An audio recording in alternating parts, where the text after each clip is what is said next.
নামাজ যেমন ফরজ, রোজা যেমন ফরজ, আল্লাহর কোরআন দিয়ে ইউনিয়ন থেকে সংসদ চলবে, এইটাও ফরজ। নাকি এইটা রাজনীতি? কে বলেছে আপনাকে রাজনীতি?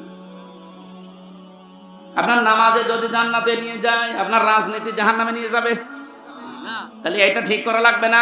অবশ্যই লাগবে। কিছু বললে আপনি শুধু রাজনীতি বলে উড়িয়ে দেন। আরে ভাই, আমি তো কোরআনের চোখ লাগিয়ে দেখতে পাচ্ছি আপনি জাহান্নামে যাচ্ছেন। এটা যদি শুধু দুনিয়ার সাথে সম্পর্কিত হতো, আল্লাহর কসমে যে কোরআন আমি বলতাম না। এটা যেহেতু সম্পর্কিত আখিরাতের সাথে, এই জন্য আপনাকে আমি সতর্ক করছি, আর আপনি নিয়েই এসেছেন জানার জন্য। আর আমি দুইটা সিস্টেম বলছি। কিয়ামতের ময়দানে আল্লাহ পাক যখন বিচারের ব্যবস্থা করবেন, বিচারের প্রথম ধাপে আল্লাহ দুনিয়ার মানুষকে তার সামনে ডাকবেন স্রেফ একা একা।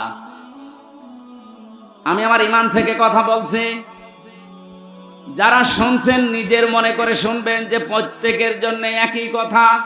প্রতিটি মানুষ যখন আল্লাহর সামনে দাঁড়াবে, স্রেফ কয়জন করে? আরো জোরে বলুন না। অনেকে ছড়িয়েছে না কিয়ামতে অনেক বাবা অনেক দাদা লক্ষ লক্ষ মুরিদ নিয়ে উঠবে। এটা দাহা মিথ্যা কথা।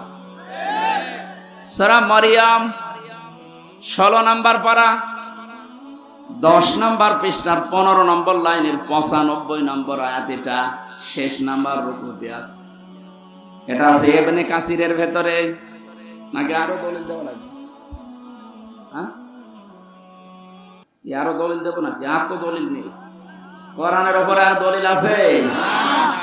আল্লাহ পাক বলেন, প্রতিটি মানুষকে আমি আল্লাহ কিয়ামতে আমার সামনে বিচারের জন্য ডাক দেব প্রথম ধাপে একা একা। কয়জন করে? কেউ থাকবে না। একটু নিজের দিকে মিলান তো এই বাস্তবতাটা। আপনি নিজে দাঁড়িয়ে আছেন আল্লাহর সামনে। আল্লাহ এবার জিজ্ঞাসা করবে, হামজা 2024 সালের আগস্ট মাসের 31 তারিখ পর্যন্ত তোরে মাফ করে দিলাম, যা। শুধু সেপ্টেম্বরের 1 থেকে 6 তারিখ, এই 6 দিনের হিসাব দিয়ে তুই জান্নাতে চলে যা। ফরিদপুরবাসী, আমার যতটুকু বাস্তবতা আমি যা দেখতে পাচ্ছি, আমার যা ঈমান আমল আছে, আমার তো এই 6 দিনের হিসাব এখনো জোগাড় করা সম্ভব না। আপনারা পারবেন না?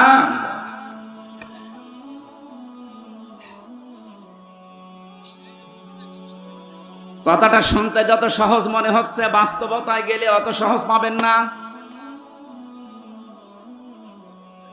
আল্লাহর সামনে নিজেকে দাঁড় করান, যার জন্য আপনি অবৈধ পথে ইনকাম করছেন, অবৈধ পথে বেছে নিয়েছেন। কি হবে এদের দ্বারা? কোরআনে কারীম সতর্ক করছে, লান তানফাকুম আরহামুকুম ওয়ালা আওলাদুকুম ইয়াউমাল কিয়ামাহ ইয়াফসিলু বাইনাকুম ইন্নাল্লাহা আল্লাহু বিমা তা'মালুনা বাসীর। সূরা মুমতাহিনার 2 নম্বর আয়াতে আছে লান তানফাকুম, এটা 3 নম্বর আয়াত। মজারের আগে যদি লান আসে, অর্থ হয় কখনো সম্ভব না। এখানে অনেক আলেম বসে আছে, এই যে লান তানফা নাফা ইয়ানফাউ, এটা মজারে, এর আগে লান দিয়েছেন। আল্লাহ নিজে গ্যারান্টি দিচ্ছেন কখনোই সম্ভব না, কখনোই উপকার করতে পারবে না। তোমাদের সম্পদ আদি, তোমাদের সন্তান আদি, কিয়ামতের ময়দানে কেউ তোমার উপকারে আসবে না। আল্লাহর এই কথাটা যদি আমরা 100 ভাগ বিশ্বাস করতাম, এই দেশে হাজারো মানুষের অবৈধ ইনকাম বন্ধ হইত। আমরা ওই যে কিছু ভাষা বিশ্বাস করি, এই জন্য আমাদের অবৈধ পথ বন্ধ হয় না।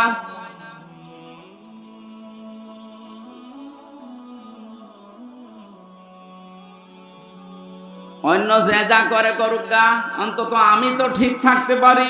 জীবন চলে গেলেও কার জন্য কি করব? আমার সন্তানের জন্য, স্ত্রীর জন্য। এরা সব কিছু আমার থেকে পার্থক্য করে দেবে আল্লাহ। সিংহায় ফুৎকার দেওয়ার সঙ্গে সঙ্গে যত রকমের সম্পর্ক ছিল আপনার দুনিয়ায়, আল্লাহ বলেন ফালা আনসাবা বাইনাকুম। নসবের বহু বছর আনসাব, কোন সম্পর্ক আর বাকি থাকবে না, সব কাট করে দেবেন। যা নিজের স্ত্রীকে দেখার পরও বলবেন কে তুমি, আমার তো দুনিয়ায় বিয়েই হয়নি, বউ পাবো কোথায়? ও দুনিয়ার মুসলমান ভাইরা, অন্য জাতির কথা আমি বাদ দিলাম, আমরা যেহেতু জান্নাত বিশ্বাস করি, কিয়ামতে জবাব দেওয়া লাগবে বিশ্বাস করি, আমরা ভুল করি কি করি? আমাদের সাবধান থাকা লাগবে, আমি যেন জবাবটা ঠিক করতে পারি। এখনই যদি আপনার চোখ বন্ধ হয়ে যায়, বাড়ি পর্যন্ত যেতে পারবেন না। এখান থেকে হয়তো তাড়াতাড়ি বাড়িতে নিয়ে রাতটা পার করতেও দেবে না, ধোয়ানোর পরে জানাজা দিয়ে বলবে যান কবরে দিয়ে দেন। রাতের বেলা থাকলে ওরে আবার পাহারা দেওয়া লাগবে, জিন আসতে পারে। কোথায় আছি আমরা? আপনি একটু নিজের দিকে সত্যি করে ভাবেন তো, দাঁড়িয়ে আছেন আপনি, সত্যি করে বলেন, নিজে নিজে ভাবেন, আপনি সত্যি কি পারবেন এই 50, 60, 70 বছরের হিসাব দিতে? আমার তো 6 দিনেই ভয় লাগছে, আপনি 60 বছর পারবেন কি করে? এক গ্লাস পানিরও হিসাব যদি আল্লাহ নেওয়া আরম্ভ করে, বিশ্ব নবী বলেছেন কেউ জান্নাত পাবে না। আল্লাহ যদি দয়া করে বলে যা মাফ করে দিলাম, তাহলে আপনি মাফ পাবেন। ওনার তো মাফ পাওয়ার জন্য কয়েকটা গুণ দুনিয়ায় আপনার ওর ভেতরে থাকা লাগবে। ওই কথাগুলো আজকের তেলাওয়াত কি আয়াতে আছে? আল্লাহ আমার জন্য গফুর হবেন, ক্ষমাশীল হবেন, দয়াশীল হবেন, মেহেরবান হবেন। কখন? নবীজিকে দিয়ে আল্লাহ বলিয়েছেন। ওই কথাগুলো আজকে তাফসীর আকারে আমরা যেন শুনে মেনে চলতে পারি, বলেন আমিন। বিচারের দ্বিতীয় সিস্টেমে এবার আল্লাহর একা ডাকবেন না, দ্বিতীয় ধাপে এবার ডাকবেন আপনাকে আপনার নেতার সাথে। এটা নামাজের কথা শুনলে যারা আনন্দ পান, রাজনীতির কথা শুনলে যাদের মন খারাপ হয়, এবার এই আয়াতটা আপনি দেখেন তো, ইয়াউমা নাদউ কুল্লা উনাসিম বিইমামিহিম। সূরা বনী ইসরাঈলের 72 নম্বর আয়াতের প্রথম অংশে আছে, আল্লাহ পাক বলেন কিয়ামতে প্রতিটি মানুষকে বিচারের দ্বিতীয় ধাপে এবার আর একা ডাক দেব না, প্রত্যেকটি মানুষকে ডাকবো তার নেতার সাথে। কার সাথে? এই জবাব দেন। আগে নেতা, ইমাম, এরপরে কর্মী। আপনি ভাবেন তো, যার আদর্শ মেনে আপনি রাজনীতি করেন, যাকে আপনি ভোট দেন, যার পেছনে স্লোগান দেন, যার কাছ থেকে টাকা পয়সা খান, এই লোকটা কিয়ামতে আপনার সামনে থাকবে, আপনি পেছনে। ওর যে সিহারা, ওর যে সুরাত সিরাত, আপনি নিজেও জানেন যে ওর চরিত্র কি। আপনার চাইতে আল্লাহ ভালো জানে না? বলেন বলেন।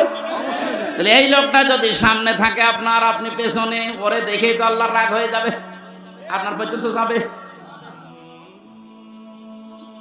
এইরকম লোকের পেছনে থেকে যদি আল্লাহ আপনাকে দেখে, কি হবে বলেন? আমার মনে হয় আপনি ধরা খাবেন।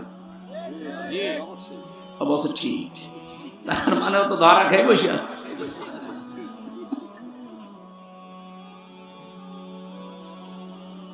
না, আসলে তো ঠিকই বলেছে, কারণ যেরকম চলে ঠিক ওই রকম কায়দায় বলছে। আমরা যেন ধরা না খাই, এই জন্যই তো সতর্ক করছি।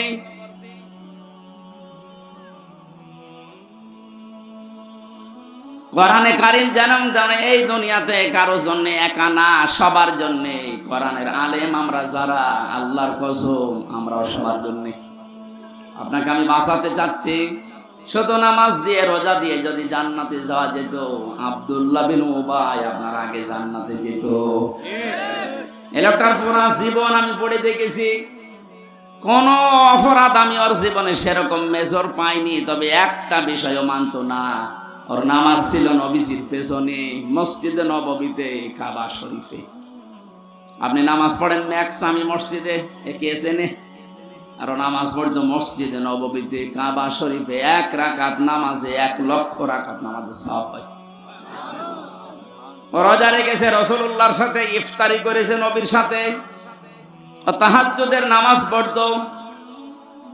ওর যত কিছু আমি পেয়েছি একটা একটা করে মিলিয়ে দেখলাম সবই ঠিক আছে, শুধু রাজনৈতিক জীবনে ওর আদর্শ ছিল আবু জেহেল। এরকম মানুষ দুনিয়ায় নেই, কথা বলা লাগবে। আমি নাম ধরেই বলছি, এই যে সালমান এফ রহমান, এই দরবেশ, ওর নামাজ ছিল, রোজা ছিল।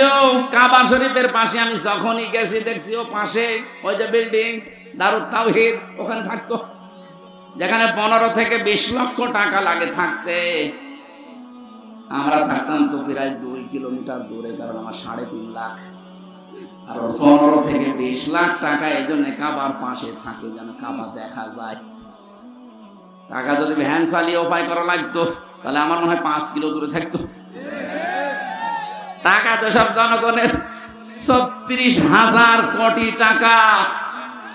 আপনি জীবনে গণনা করে শেষ করতে পারবেন না। অথচ পদ্মা সেতুর মতো এত বড় বিশাল প্রকল্প মাত্র 32,000 কোটি টাকায় কমপ্লিট হয়ে গেছে, আর ওর একাই কত 36,000 কোটি। আমার মনে হয় আর একটা পদ্মা সেতু বানিয়ে টাকা আরো 4,000 কোটি বেশি যেত। এই লোকটার সাথে আব্দুল্লাহ বিন উবাইর আমার মনে হচ্ছে মিল আছে। ওর নামাজ, রোজা, কাবা শরীফ দেখা, ইফতারি করা সব ঠিক আছে। রাজনৈতিক জীবনে ও লোকটা এমন মানুষকে মানে যার চরিত্র আসলে ভালো না।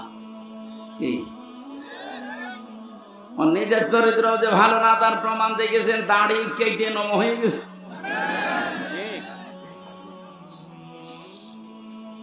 প্রশাসনের লোক যখন ধরতে গেছে ওরা কিন্তু চিনতে পারে নাই। আর একটা ছিল নমক, আইনের চেয়ারে বসে শুধু বেআইনি কথা বলতো।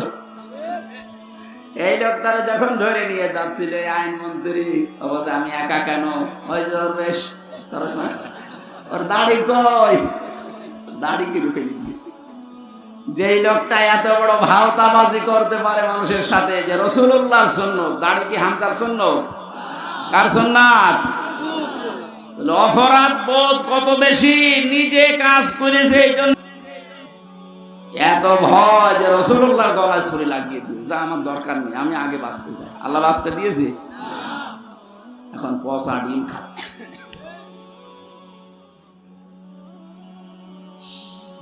ফরিদপুরবাসী, যেহেতু আপনি বুঝেই ফেলেছেন কিয়ামতের ময়দানে দ্বিতীয় ধাপে আপনাকে আল্লাহ আপনার নেতার সাথে ডাকবে, সুতরাং এমন মানুষের পেছনে থাকা লাগবে যাকে দেখলে আল্লাহ রসুলের কথা মনে হয় এবং যার কর্ম এবং বাস্তবতা রাসূলুল্লাহর সাথে মিলে যায়। এরকম মানুষের দেশে নেই। আমরা এই প্যান্ডেলের ভেতরে এসে কত কথা বলার পরে বলে ঠিক আছে, এখান থেকে যাওয়ার পরে সব উল্টিয়ে ফেলি। এই জন্য আমাদের কপালের কোনো পরিবর্তন নেই। এবার আর ভুল করা যাবে না। কি কথা বলে দেখেন, এবারও যদি ভুল করেন আবার পেছিয়ে যাবেন। আশা করছি আপনার বিবেক কাজে লাগবে।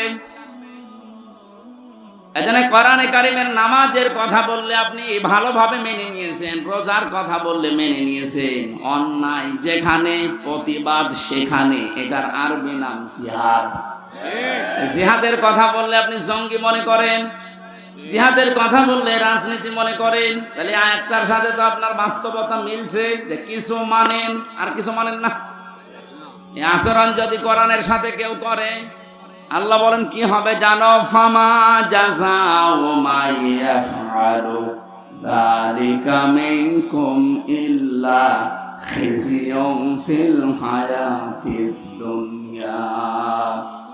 এই লোকটার জীবন আমি লাঞ্ছনা, গঞ্জনা, অপমান, অপদস্থ এগুলো দিয়ে ভরে দেব দুনিয়ার জীবনটা, আর মরণের পরে নিয়ে যাব আসাদ্দিল আযাব, যন্ত্রণাদায়ক এবং কঠিন ভয়ঙ্কর আযাবের দিকে নিয়ে যাব। এটা কোন কাফেরের বিপক্ষে আল্লাহ বলেছেন, আমি পাইনি। আর কোরআনে কাফেরের বিরুদ্ধে কথা আছে অন্য কথা, মুনাফিকের বিরুদ্ধে কথা আছে অন্য কথা।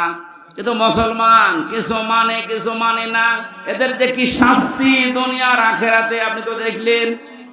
দুনিয়ায় আমরা কিছু মানুষকে দেখতে পাচ্ছি যে অপমানকর শাস্তি আল্লাহ ব্যবস্থা করে দিয়েছে। আর আসাদ্দিল আযাব যেহেতু দিয়েছেন ইসমে তাফসীল, এটা সুপারলেটিভ ডিগ্রি, এর উপরে কোনো শব্দ আরবিতে নেই।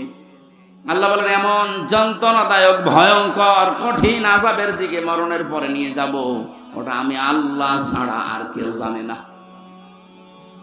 এজন্য জালেম যারা, আপনাদের দুনিয়া শেষ হয়ে গেছে, আখিরাত আপনি শেষ করে ফেলেছেন।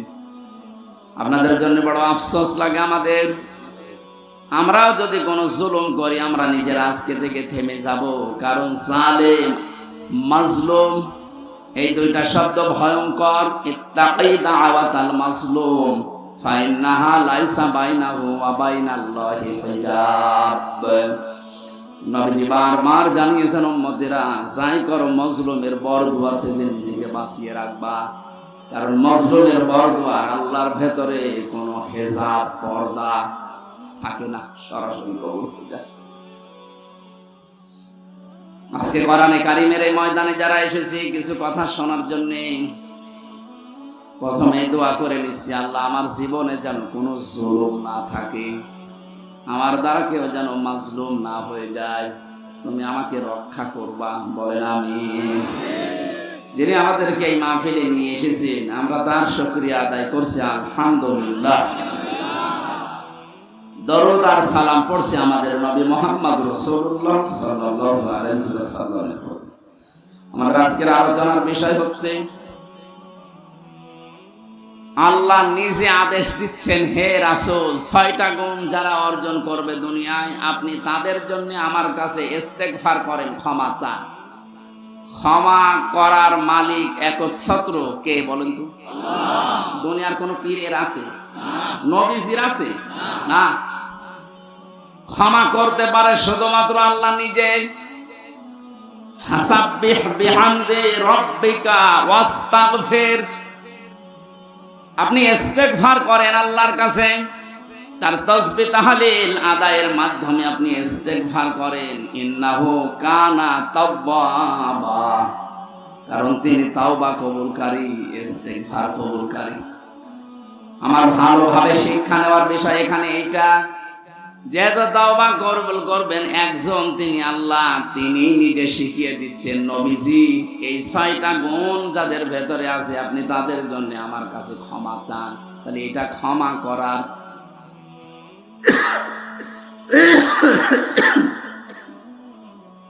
আয়াত থেকে বোঝা যাচ্ছে আল্লাহ এই 6টা গুণ বিশিষ্ট মানুষদেরকে ক্ষমা করবেন বলে জানিয়েছেন।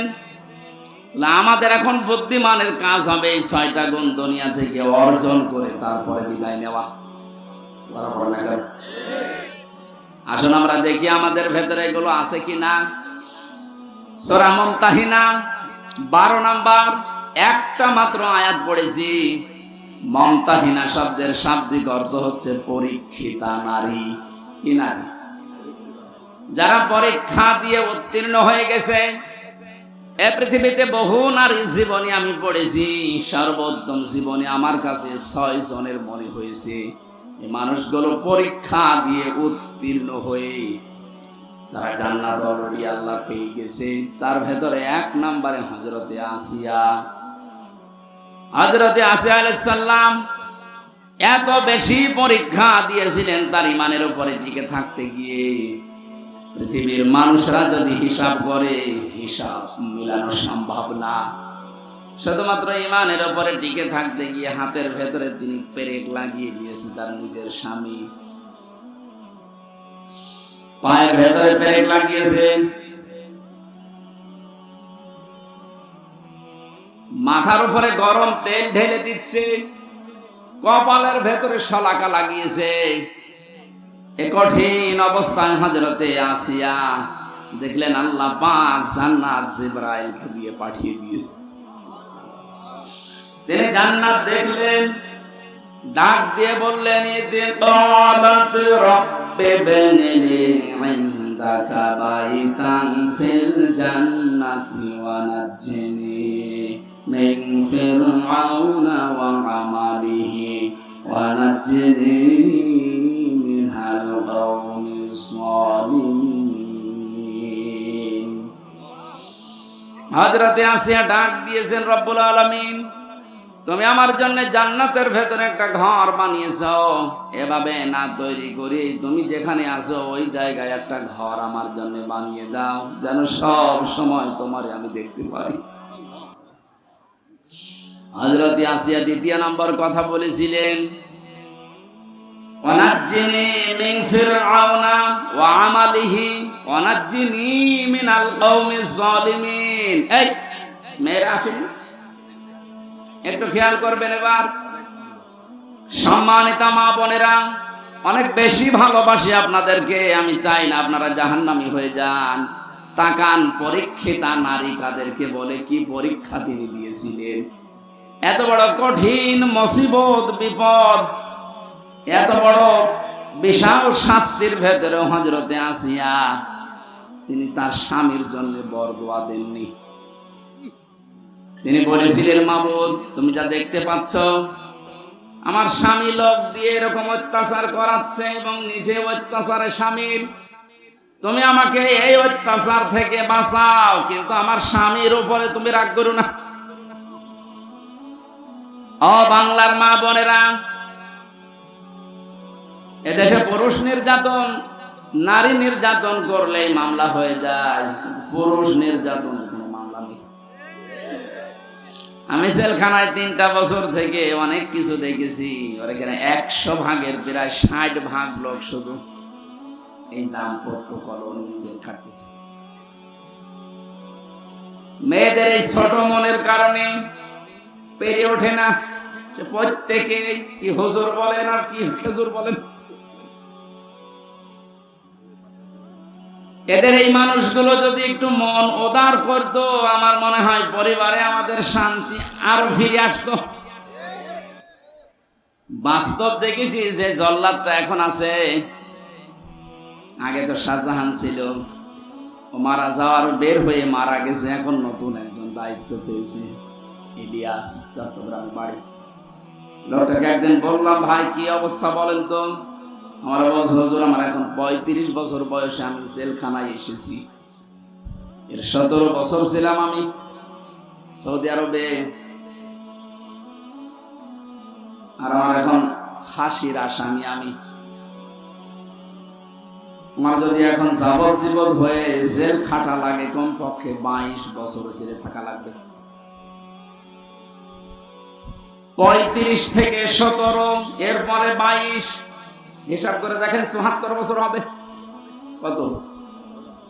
74 বছর বয়সে লোকটা জেলখানা থেকে বের হবে। খুব বড় অপরাধ করে গেছে না, পুরা জীবনে আমি শুনেছি যে কি কি করতেন। সৌদি থেকে 17 বছর পরে বের হলাম, দেশে আসার পরে বিয়ে করলাম। বিয়ে করার পরে আমার বোর সাথে আমার মায়ের মিল নেই, সব জিনিস আমি চাহিদা মতো পূরণ করেছি, কিন্তু মাকে আর ছোট বোনকে কিছু দিলে ওর মন খারাপ হয়ে যায়। দিন রাত নেই, সব সময় শুধু মনোমালিন্য, ঝগড়া। শেষ পর্যন্ত আর পারলাম না যে আমার সম্পদ আমার মাকে দেই, আমার বোনকে দেই, ওর সমস্যা কি। সংশোধন করার জন্য একটা থাপ্পড় দিয়েছিলাম, ও ছাপা গেছে মুড়ি, একটু জোরে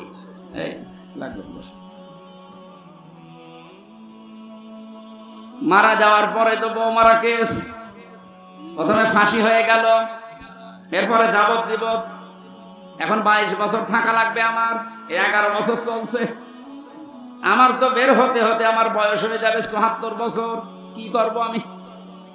আমার বলছিল, আপনি তো ওয়াজ করেন, বাইরে যে অন্তত একটু বলেন যে আমার মতো বিপদে যেন কেউ না পড়ে,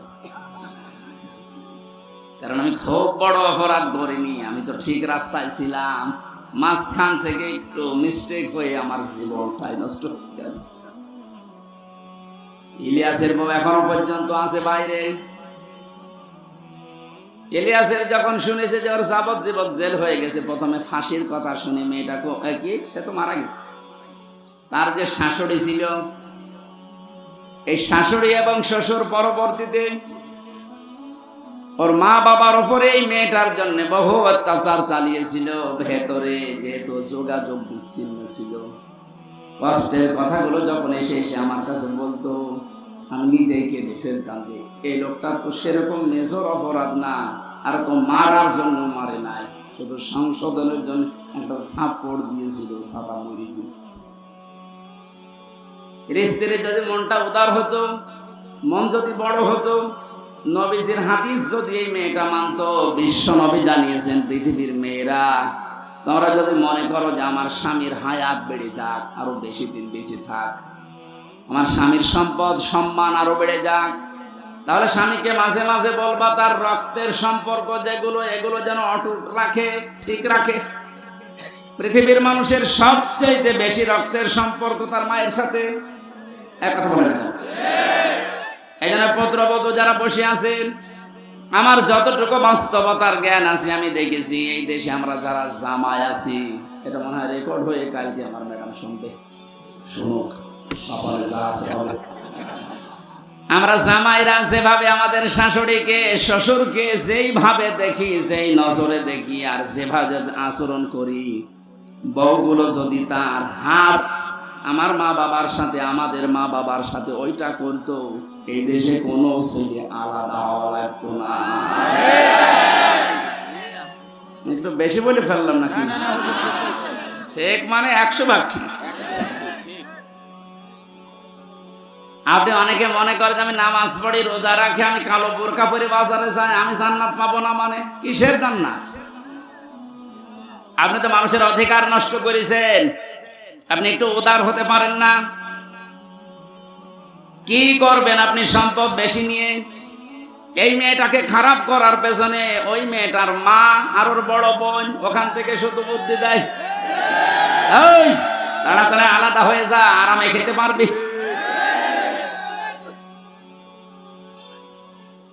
এখানে তাকবীর দেওয়ার দরকার, সব বনাশ হয়ে যাচ্ছে আর তাকবীর দিচ্ছে। যেহেতু পয়েন্টটা এসেছিল, মা বোনেরা হাতে পায়ে ধরে বলছি আপনাদেরকে, বাঁচতে যদি চান 4টা যে ফরজ কাজ আছে তার ভেতরে কিন্তু স্বামীর সেবা, স্বামীর মন জয় করা আপনি পারছেন না। শয়তানের ধোকায় হোক, শয়তান তো বসে নেই, আপনাদেরকে জাহান্নামে দিতে চায়, এই জন্য স্বামীর গুরুত্ব আপনার মন থেকে তুলে দিয়েছে। অথচ নবীজি জানিয়েছেন, আমি যদি এই পৃথিবীতে আল্লাহ বাদে কাউকে সেজদা করার অনুমতি দিতাম, মেয়েদের কানে কানে বলতাম স্বামীর পায়ে সেজদা করো। কত দামি জিনিস, আর তাকে ধরে ধরে আপনি অপমান করেন, মারেন। আমি তাফসীর থেকে একটা পয়েন্ট লিখেছি, ইহুদিদের মেয়েদের ভেতরে স্বভাবগুলো আছে। আল্লাহর নবী জানিয়েছেন এই পৃথিবীর ময়দানে দাজ্জাল তার মিশন চালু করার জন্য 7টি কাজ করে যাচ্ছে, কিয়ামত পর্যন্ত এটা করবে। মেয়েরা যারা এসেছেন আপনারা যেন সাবধান হয়ে যান, এই জন্য বলছি দাজ্জালের মিশন হচ্ছে 7টি। আর ইহুদিদের মেয়েদের যে গুণগুলো আছে এগুলো আমাদের ভেতরে প্রবেশ করাতে চাই। মহিলা প্যান্ডেলে যারা আছেন আপনি মেলাবেন, আমি তাফসীর থেকে তুলেছি। 1 নম্বরে আন্নানা। আন্নানা বলা হয় ওই সমস্ত মেয়েদেরকে যে মেয়েরা স্বামীকে বলে তুমি যা করবা সব আমার জন্য, আর বাকি সব ডিলিট। এরকম মেয়েদের মন দেশে নেই। এটা দাজ্জালের একটা মিশন। প্রথম যেই মেয়েকে দাজ্জাল টার্গেট করবে, মনে করবেন ওর ভেতরে এই গুণটা পয়দা হবে, এই দোষটা, যে যা করবা তুমি সব আমার জন্য, বিয়ে আমারে করেছো, এখন তোমার মা বাবা বোন ভাই যা আছে চাচা ফুফু সব ডিলিট করো। এরকম মন, এরকম কথা বলে, এরকম বউ বেশি আছে না নেই? আপনি বিশ্বাস করতে পারেন ওই মহিলাকে দাজ্জাল টার্গেট করেছি, ওকে জাহান্নামে নেওয়ার জন্য। 2 নম্বরে মান্নানা, যে মহিলা খালি খোঁটা দেয়, বাবার বাড়ির কথা তুলে মাঝে মাঝে স্বামীর মনে কষ্ট দেয়, খোঁটা দেয়, তুমি আমার চেনো, আমি চেয়ারম্যানের মেয়ে, আমার ভাই একটা মাস্তান। 3 নম্বরে হান্নানা, যে স্বামীর খেদমত করা দরকার এটা করে না, আর উল্টা খেদমত নেয়। যদি বলেন একটু আমি যাই 8 ঘন্টা ডিউটি করে আসলাম, একটু পানি দাও, তুমি ডিউটি করেছ আমি কি বসেছিলাম, পানি নিজে ঢেলে খাওয়া, আমার একটু ঢেলে দাও। 4 নম্বরে বেশি কান্নানা, অহংকারী, হয়তো সম্পদের, রূপের অথবা বংশের। সব সময় যারা অহংকার করে চলে শয়তানের টার্গেটে পরিণত হয়েছে। 5 নম্বরে বেশি হাদ্দাকা, স্বামীর পছন্দের যারা গুরুত্ব দেয় না। নবীজি জানিয়েছেন বাজার থেকে যদি স্বামী কিছু নিয়ে আসে, পছন্দ যদি নাও হয়, সামনাসামনি কোনো কথা বলবো না। অথচ আপনি আপনার টার্গেট মতো সমর্থ মতো এত কষ্ট করে একটা শাড়ি নিয়ে আসবেন, জীবনও ওর মনই পাবেন না। এরকম বউ আছে? কার হাত তোলেন তো? একজন। হ্যাঁ, 6 নম্বরে বেশি সাদ্দাকা, যারা হারামের প্রতি উৎসাহ দেয় স্বামীকে। খালি মাঝে মাঝে অন্যের তুলনা তুলে ধরে যে কি করো, পাশের বাড়ি দেখো না, ওর বেতন তো তোমার চাইতে কম। এই যে হারামের প্রতি আপনি উৎসাহ দিচ্ছেন, লোক নবীর স্ত্রীর সাথে আপনাকে জাহান্নামে থাকা লাগবে। কথা বুঝতেছেন? নিজের চরিত্র ভালো তাতে কি হয়েছে? আপনি যদি হারাম কাজের প্রতি উৎসাহ দেন, কাউকে সাহায্য করেন, কিয়ামতে আপনি লোক নবীর স্ত্রীর সাথে জাহান্নামে থাকা লাগবে। এটা তো আমি বানালাম নাকি? সূরা আরাফ 8 নাম্বার পারার 20 নাম্বার পৃষ্ঠা 3 নাম্বার লাইনের 83 নাম্বার আয়াত তাফসীর থেকে বলছে, আল্লাহ রাব্বুল আলামিন 2 জন ফেরেশতাকে পাঠালেন। 2 জন ফেরেশতা এসে লোক নবীর কাছে এসে বলে, আল্লাহর নবী, আপনার উম্মতদেরকে নিয়ে আপনি এখান থেকে চলে যান, আমরা মাগরিবের সময় আল্লাহর গজব এখানে নাযিল করব। কিন্তু সাবধান, ফাআনজাইনাহু ওয়া আহলাহু ইল্লা ইমরাতাহু কানাত মিনাল গাবিরিন। আপনার স্ত্রীকে আপনি নিতে পারবেন না, যারা আছে বাকি সবাইকে নিয়ে যান। আপনাকে যারা স্বীকার করেছে আপনার উম্মত, নিয়ে যান, স্ত্রীকে নেবেন না। প্রশ্ন আসতে পারে, লূত নবীর স্ত্রীর চরিত্র খারাপ ছিল? না না, পৃথিবীর কোন নবীর স্ত্রীর চরিত্র খারাপ ছিল না, কারণ হারাম রক্তের ভেতরে আল্লাহ নবীদের রক্ত ঢোকান নাই। এজন্য নবীদের স্ত্রীর চরিত্র ভালো ছিল। কিন্তু এই মহিলা চরিত্রহীনাও ছিল না, চরিত্র খারাপও ছিল না, তলে তলে চরিত্রহীন মানুষদেরকে সাপোর্ট করত। ওই জামানায় একটা গণা ছিল, পুরুষে পুরুষে জেনা, মহিলা মহিলায় জেনা করত, ওইটাও সাপোর্ট করত, নিজে করতো না, শুধু সাপোর্ট করত। একটু চিন্তা করেন তো, এত বড় একটা জলিলুল কদর নবী লূত আলাইহিস সালাম, তিনি ইব্রাহিম নবীর ভাগ্নে, এত বড় নবীর ভাগিনা, নিজে নবী, তার স্ত্রী নবীর স্ত্রী হওয়ার পরেও নিজের চরিত্র খারাপ না, চরিত্রহীনাও ছিল না, শুধু হারাম কাজ যারা করে তাদেরকে সহযোগিতা করতো, সাপোর্ট করতো, ভালোবাসতো, যে ঠিক আছে। এইটা করার কারণে আল্লাহ তাকে বললেন, ছেড়ে দাও, ওকে আমি জাহান্নামে, ওকে গজব নাযিল করে ধ্বংস করে জাহান্নামে দেব।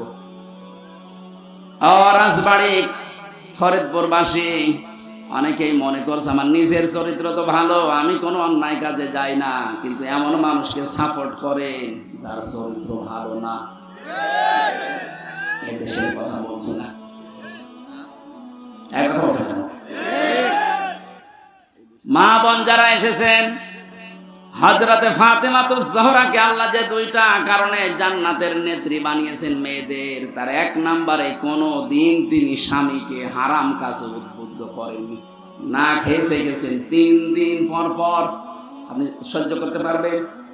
3টা দিন মানে 72 ঘন্টা না খেয়েছিলেন নবীর মেয়ে, তারপরও স্বামীকে দিয়ে কোনো হারাম কাজ করতে উদ্বুদ্ধ করেননি। আর আপনার কোনো অভাব নেই, এরপরও স্বামীকে দিয়ে বাম হাতে ইনকাম করান। আজকে একটা এসপির স্ত্রী তার স্বামীর বিরুদ্ধে নিজে মামলা দিচ্ছে।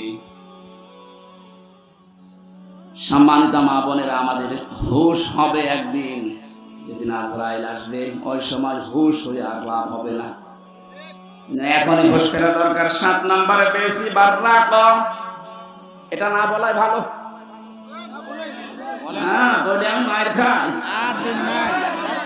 বাররাকা মানে এমন স্ত্রী যে স্বামীর গায়ে হাত তোলে। এই কথা বলছেন না কেন? এরকম মানুষ দেশে নেই? বহু পালোয়ান বাইরে বীর, ভেতরে যে ক্ষীর হয়ে যায়। এটা দাজ্জালের যে 7টা মিশন নারীদেরকে নিয়ে, এখানে যারা এসেছে এই মেয়েরা যেন এই মিশনে এই খপ্পরে না পড়ে, বলেন আমিন। এত বড় কঠিন মুহূর্তে হযরতে আসিয়া তার স্বামীর জন্য বরদোয়া দেননি। হ্যাঁ, তিনি বলেছিলেন, আল্লাহ তুমি আমাকে বাঁচাও, নাজ্জিনি মিন ফিরআউনা ওয়া আমালিহি ওয়া নাজ্জিনি, একালে করে টান আছে। তুমি আমার স্বামীর অত্যাচার এবং যাদেরকে দিয়ে অত্যাচার করাচ্ছে জালেমদের কবল থেকে তুমি আমাকে বাঁচাও, কিন্তু আমার স্বামীর উপরে তুমি গজব দিও না। এত বড় কঠিন মুহূর্তেও যদি বরদোয়া না দিতে পারে, আপনার কি হয়েছে? একটা সাবান কম হলে আপনি ফোঁটা দেন, বরদোয়া দেন, উল্টা পাল্টা কথা বলেন। পরীক্ষিতা নারী হওয়ার জন্য 28টা গুণ মেয়েদের অর্জন করা লাগে। সূরা নিসার ভেতরে ধারাবাহিক ভাবে আল্লাহ দিয়েছেন। ইবনে কাসির তাফসীরটা মেয়েদেরকে পড়াবেন। আমার আজকের আলোচনার বিষয় ওইটা না, শুধু নামকরণটা বললাম। সূরা মুমতাহিনা শব্দের শাব্দিক অর্থ পরীক্ষিতা নারী। কি নারী? পরীক্ষিতা নারী। যে সমস্ত মেয়েরা পরীক্ষা দিয়ে পাশ করেছে তাদের ভেতরে 6টা গুণ আপনি হে নবী দেখতে পাবেন। এরা যখন আপনার কাছে বায়াত নেবে বলে আসবে, তাদেরকে আপনি বলবেন, মেয়েরা এসেছিল নবীজির কাছে, এসে বলে, হে রাসূল, আমরা আপনার সাথে হাত মিলাতে চাই। ইবনে কাসির মুফাসসির বলেন, বিশ্ব নবী জানিয়েছেন, ওই সময় আমি মেয়েদের বেগানা মেয়ের সাথে হাত মিলাই না। অথচ বাংলাদেশে আমরা বহু পীরের নামে কলঙ্ক দেখছি, ওরা মেয়েদেরকে পর্যন্ত মুরিদ বানায়। এই কথা বলছেন? পুরুষের জন্য মহিলাকে মুরিদ বানানো, তার খেদমত নেওয়া জায়েজ আছে? বলেন বলেন। এগুলো যারা করছেন না বুঝে করছেন, আপনি থামেন। বিশ্বনবী জানিয়েছেন, হ্যাঁ, এই পৃথিবীতে 3টা জিনিস আমার কাছে সবচাইতে বেশি প্রিয় লাগে, ভালো লাগে। তার 1 নম্বরে আমার নিজের স্ত্রী। কার স্ত্রী? নিজের স্ত্রী, জাওজাতি। আমার নিজের স্ত্রী ভালো লাগে আমার কাছে, আমাদের কাছে স্ত্রী ভালো লাগে, তবে নিজেরটা ছাড়া অন্যেরটা। কথা বলছেন? এই জন্য হাজারো মানুষের দেখবেন লাইন চলছে এখনো। এই যে পরকিয়া প্রেম যারা করেন, এখনই থামেন, হয়তো 3টা ক্ষতি হয়ে যাবে দুনিয়ায় আর 3টা আখিরাতে। পরকিয়া প্রেমে যারা লিপ্ত আছেন, আপনার 1 নম্বরে চেহারার উজ্জ্বলতা, নূর আল্লাহ নষ্ট করে দেবে। 2 নম্বর, আপনার হায়াত আস্তে আস্তে কমে যাবে। 3 নম্বরে যখন মারা যাবেন ঈমান পাবেন না। একটা সংসার নষ্ট করার জন্য বেঈমান হয়ে মরবেন। এ লাইনে আছে নাকি এলাকায় কেউ? যদি থাকেন আপনি থেমে যাবেন আশা করছি। বিশ্বনবী বলেন, 2 নম্বরে আমার কাছে নামাজ ভালো লাগে, 3 নম্বরে আমার কাছে সুগন্ধি ভালো লাগে। এই 3টা আমাদের কাছেও যেন ভালো লাগে, সেই ব্যবস্থা আল্লাহ করে দেন। বলেন আমিন। নবীজিকে আল্লাহ ঘোষণা দিলেন, ইয়া আইয়ুহান নাবিয়্যু, হে নবী, ইযা জাকাল মুমিনাতু, মুমিন নারীরা যখন আপনার কাছে আসবে, ইউবাইউনাকা, আমরা বায়াত নিতে চাই, পর্দার আড়াল থেকে আপনি তাদেরকে বায়াত দেবেন 6টা বিষয়ে। যদি এগুলো তারা মানতে পারে, আপনি নিজে তাদের জন্য আল্লাহর কাছে ক্ষমা চাবেন। যেহেতু আল্লাহ শিখিয়ে দিচ্ছেন, তার মানে 6টা কাজ করতে পারলে আল্লাহ নিজে আমাদেরকে মাফ করবে। 1 নম্বরে দিয়েছেন, আল্লাহ ইউশরিকুনা বিল্লাহি শাইআ। এখান থেকে একটা মাসলা বের হয়। বসেন তো, বসেন। এখান থেকে একটা মাসলা বের হয়। পৃথিবীতে যদি কেউ মুরিদ হতে চান, বায়াত নিতে চান কারো কাছে, এই 6টা বিষয়ে বায়াত নেওয়া লাগবে। বাংলাদেশে এখন 48,000-এর উপরে পীর আছে। কত? ভারতের এই কলকাতার, আসামে আরো বেশি। আমি তো 17, 18, 19, 20 এই সমস্ত সালগুলোতে ভারতের এই কয়েকটা রাজ্যে দেখেছি ও ঘরে ঘরে পীর, বিশেষ করে মুর্শিদাবাদ আর নদিয়া, হুগলি, এই সমস্ত জায়গায় জায়গায় পীর। পীরটা ওরা ব্যবসা হিসাবে নিয়েছে। বাংলাদেশের জরিপে যেটা সরকারি 48,000। আপনারা যদি মরিদ করতে চান, বায়াত দিতে চান, প্রথমে আপনাকে বলা লাগবে যে আমার দরবারে কোনো শিরিক চলবে না। আল্লাহ বাদে অন্য কাউকে সেজদা দেওয়া কি? আল্লাহ বাদে অন্য কাউকে ডাকা কি? তাহলে যেই দরবারে সেজদা দেওয়া হয় সে মানুষকে হোক, কবরে হোক, মাজারে হোক, এবং আল্লাহ বাদে অন্য কাউকে ডাকা হয়, এটা কি? আরো জোরে। এগুলো যে দরবারে হচ্ছে এখানে মুসলমান যেতে পারে? যাচ্ছে না? আশা করছি আপনি থামবেন। আপনি বায়াত যদি নিতে চান এমন দরবারে যাবেন যেখানে গিয়ে প্রথমে বলে শিরিক করা যাবে না। শিরিক কি? না। ওরা কোরআন শরীফের ভেতরে আমি 4 প্রকার শিরিক পেয়েছি প্রধানত। শিরিক বিল জাত, শিরিক বিল সিফাত, শিরিক বিল ইখতিয়ারা, শিরিক বিল হুকুক। এ প্রত্যেকটা আবার 4 প্রকার করে আছে। 4 4 16 প্রকার। এটা আবার প্রতিটা 4 প্রকার করে আপনি 48 প্রকার পাবেন। এরপরে 72 প্রকার, এরপরে 120 প্রকার দেওয়া আছে। তাফসীরে হাক্কানি খোলেন, শিরিক 120 প্রকার পয়েন্ট আকারে দিয়েছে। এতগুলো শিরিক যদি এখন পয়েন্ট আকারে একটা একটা করে বলতে যায়, সব লিখেছি, সময় যাবে আর গরমে আমারও সহ্য হচ্ছে না। এই জন্য খুব তাড়াতাড়ি করছি। এগুলো একটু পড়ে নেবেন যে শিরিক আল্লাহ যেটা পারে ওটা অন্য কেউ পারে, এটা বিশ্বাস। এক কথা বলেন,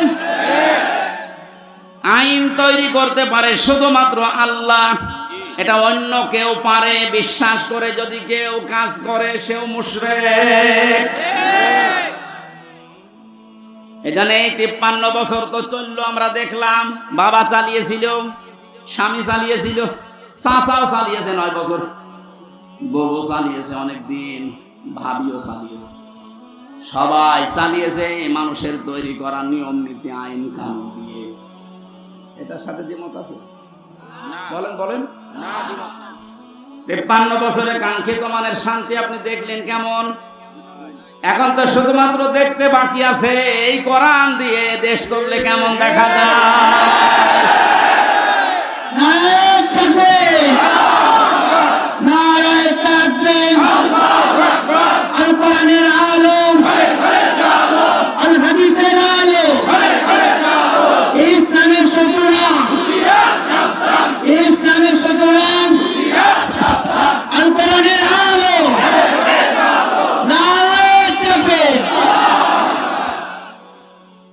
আরে ভাই, আমরা তো দেখলাম যে 53 বছরে কি পারে কি পারে না, কেমন চলে। যেহেতু এটা বাকি আছে দেখতে, এটা একটু দেখা যায় না। দেখি তো আল্লাহর কোরআনের 500 আইন দিয়ে ইউনিয়ন থেকে শুরু করে সংসদ ভবন পর্যন্ত যদি চলে কেমন দেখা যায়। আল্লাহ জানিয়েছেন ওটা আমি মিনি জান্নাত বানিয়ে দেবো। যেহেতু চর্ম চোখে আমরা দেখে মরতে পারি, বলেন আমিন। খুব আশা আমার, খুব আকাঙ্ক্ষা লাগে আল্লাহ কোরআন দিয়ে দেশ চললে কেমন দেখা যায়। পৃথিবীতে আমরা দেখিনি, সৌদি আরবে দেখেছি, কিন্তু 100 ভাগ না 70 ভাগ। তাই যে শান্তি পাওয়া যায় মাঝে মাঝে ওখানে, ওটা যদি 100 ভাগ হতো, 30 ভাগ বাকি আছে এখনো। আমাদের দেশটা যদি 100 ভাগ আল্লাহর আইন দিয়ে আমরা চালাতে পারি, আপনি দেখবেন পৃথিবী কেমন শান্তি, স্বস্তি, নিরাপত্তা ফিরে আসে। আজ মেয়েদেরকে অনেকে জুজুর ভয় দেখাচ্ছে, ইসলাম যদি চায় তোমাদেরকে ঘরবন্দি করে ফেলবে। এতদিন তো জালেমরা এটা বুঝাইতো, এখন অনেক মুনাফিকরা এটা বোঝানো আরম্ভ করেছে। সম্মানিত মা বোনেরা, আমরা গ্যারান্টি দিতে পারি কোরআন যদি সত্যিই যায়, পৃথিবীতে নারীর যে মুক্তি বিশ্বনবী দেখিয়েছেন ওটা আপনি দেখতে পাবেন। এখন দেখতে পাননি, মনে করছেন মনে হয় ইসলাম ওই রকমই, আগে প্রতিষ্ঠিত হতে দেন। সুতরাং এই জুজুর ভয় যারা দেখাচ্ছেন, আপনারা জালেম একদিকে, আরেকদিকে আপনারা মুনাফিক।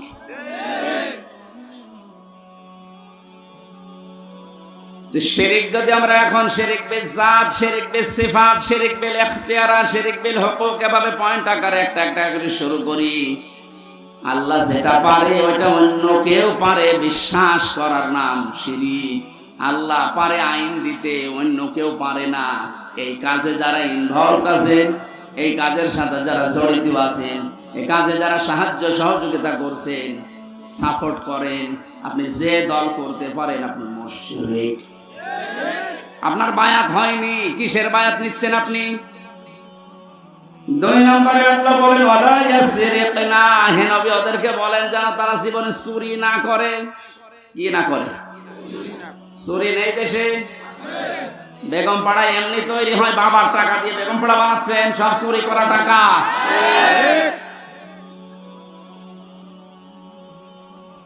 এই যে প্রশাসনের উপরে যাদের রাগ আজ, আমি তো বাস্তবে দেখেছি ওদের সাথে মিশে, মাত্র কয়েকজন উপরে এই শয়তানরা এত কামানো কামিয়েছে, এত চুরি করেছে, এখন আর এই মানুষগুলো রাস্তায় বের হতে পারছে না ওদের কারণে।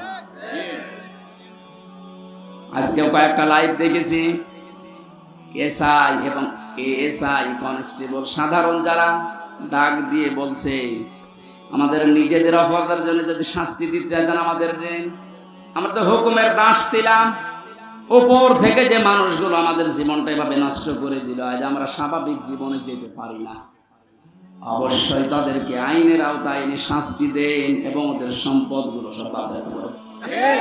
আমরা এটা চাই। বিশেষ করে এই যে মনিরুল, আমি নাম ধরে বলছি কারণ আমি ছিলাম কাউন্টার টেররিজমের এই মনিরুল, আসাদুজ্জামান, ডিসি মান্নান, হারুন তো শেষ হয়ে গেল, যেই কয়টা আছে এদের সম্পদগুলো আজ নেন, কারণ এগুলো একটা এদের বাবার সম্পদ না, সবগুলো জনগণের সম্পদ। আপনি বেতন কয় টাকা পান আমি জানি না, আমার দোলা ভাইও তো আছে, ও সংসার চলে, আমার বাবার কাছ থেকে টাকা নেই। যশোর থানায় আছে, সেও তো এসআই, কই তার তো বেতন চা, তার 2টা ছেলে মেয়ে নিয়ে সংসার চলতে চাই না, আমার বাবার কাছ থেকে টাকা নিয়ে চলা লাগে। তোমার বেতন নাই, তার চাইতে ডবল হইল না, হচ্ছে না। যে মানুষগুলো আছে সাধারণ মানুষকে উল্টাপাল্টা ধারণা না করে, উপরে যাদের নির্দেশে এগুলো হয়েছে বা হচ্ছে, বিশেষ করে এই চুরিদারি, এই অবৈধভাবে ইনকাম করা, এদের এই টাকাগুলো সব এখন রাষ্ট্রের কোষাগারে জমা নেই। যদি না দেয় ওদের বউ ছেলে মেয়ে যেগুলো হারাম খেয়ে খেয়ে মানুষ হয়েছে, ওগুলো রাষ্ট্রের কাজে লাগান, ওদেরকে বিক্রি করে টাকা নেই।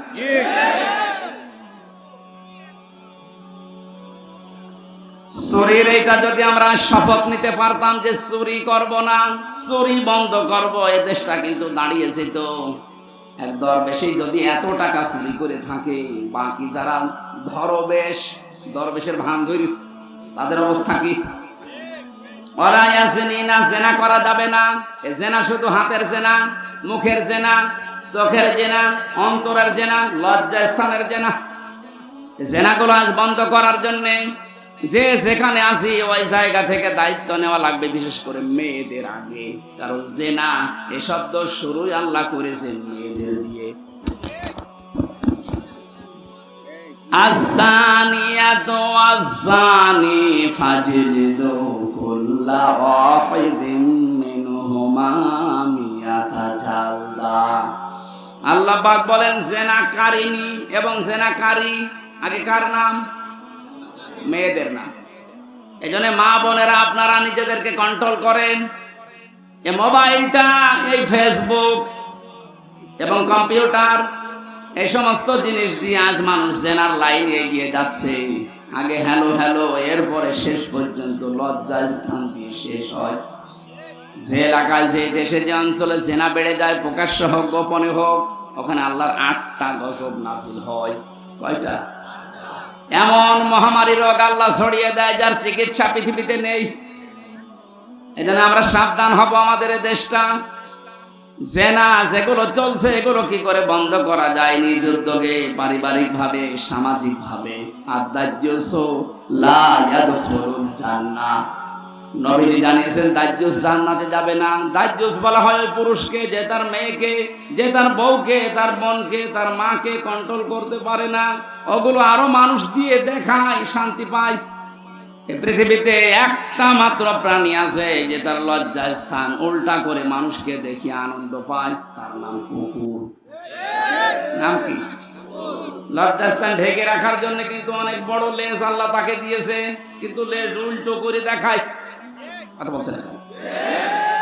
আপনার শরীর ঢাকার জন্য এত বড় কাপড়ের ব্যবস্থা, 12 হাত, এরপরও আপনার পেট দেখা যায়, এরপরও আপনার পিঠ দেখা যায়। কুকুর যেমন নিজের লজ্জাস্থান থেকে আনন্দ পায়, আপনিও এক প্রকার কুকুর। এর কাছে নিকৃষ্ট ভাষার বলতে পারলাম না।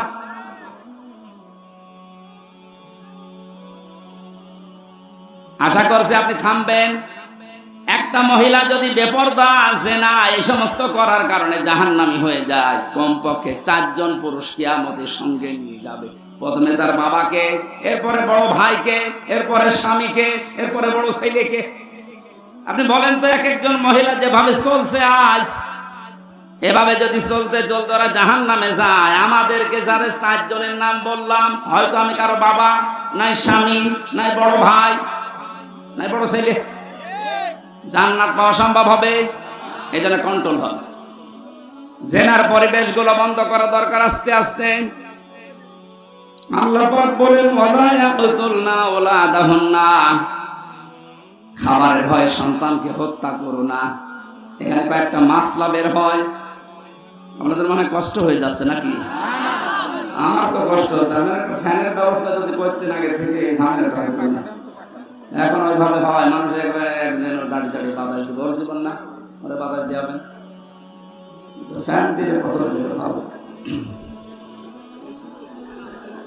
ولا يأتين ببهتان يفترينه بين أيديهن, জেনে বুঝে কোন মানুষ যেন একজনের উপরে অপবাদ চাপিয়ে না দেন, এই সিদ্ধান্ত নিয়ে, এই বায়াত নিয়ে আমার কাছে আজকে থেকে যান। এই গণাটা বাংলাদেশ সহ বিশ্বে এখন বহু জায়গায় আরম্ভ হয়েছে। কিচ্ছু জানে না যে লোকটা, আন্দাজে তার উপর একটা অপবাদ দোষ চাপিয়ে তার জীবনটা ধ্বংস করে দেওয়া হচ্ছে। কথা বলে ঠিক কিনা? বহু ভুক্তভোগী মানুষকে আমি জেলখানায় পেয়েছি, একেবারে নিরপরাধ, কিচ্ছু জানে না ও বিষয়ে, আন্দাজে দোষটা চাপিয়ে তার সংসারও শেষ, তার জীবনটাও শেষ করে দিবে। এখন আপনি মাপ পাবেন না। অপবাদ দেওয়া থেকে আমাদের বিরত থাকা লাগবে। খুব মারাত্মক অপরাধ এটা, অপবাদ। 6 নম্বরে আল্লাহ বলেন ওয়ালা ইয়াসিনাকা ফি মা'রুফিন ফাবাই'হুন্না, কোন ভালো কাজ যদি আপনি আরম্ভ করেন, সেই কাজের বিরোধিতা যেন আপনার সাথে না করে। এটা আমরা কোনো ভালো কাজে আঞ্জাম দিলে দলমত দেখা যাবে না, ওই কাজে আঞ্জাম দেওয়া লাগবে। আজকে কোরআন প্রচার হচ্ছে বিনা দ্বিধায় নির্দ্বিধায়, কোনো পারমিশন লাগছে, কোনো ঝামেলা আছে? এই ভালো কাজে আমাদেরকে সাহায্য সহযোগিতা করা যতটুকু পারা যায় এগিয়ে আসা লাগবে। এই 6টা কাজ যদি কারো ভেতরে পরিপূর্ণ এসে যায়, আল্লাহ পাক বলেন নবী ফাবাই'হুন্না, এই 6টা গুণ যারা অর্জন করে তাদের মায়াত আপনি গ্রহণ করেন। আর আমি আল্লাহর কাছে তাদের জন্য বলেন ওয়াস্তাগফির লাহুন্নাল্লাহ, আল্লাহ তুমি এদেরকে মাফ করে দাও। ইন্নাল্লাহা গফুরুর রহিম, অবশ্যই আমি আল্লাহ ক্ষমাশীল, দয়াবান। সুবহানাল্লাহ। এই 6টা গুণ আমি সহ যারা এসেছি আমাদের বাস্তব জীবনে আল্লাহ যেন মেনে চলার তৌফিক দেন।